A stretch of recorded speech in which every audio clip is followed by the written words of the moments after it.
Hi everyone, in front of me I've got Redmi Turbo 4 Pro, and let me share with you how to clear credentials on this device.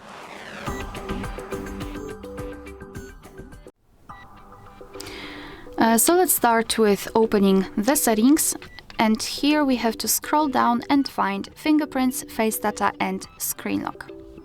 Then let's scroll down and find Privacy. Then scroll down again to the very bottom and enter more security settings. Here let's tap on Encryption and Credentials, and almost at the very bottom of the list we've got the option we're looking for, so let's tap on it and confirm it with OK. If you've got any kind of screen lock, enter it to confirm. And as you can see, not only we've got this information, but also this option is inactive, which means that we just successfully removed all saved certificates. Alright, so that will be all. Thank you so much for watching. Please hit the subscribe button and leave the thumbs up.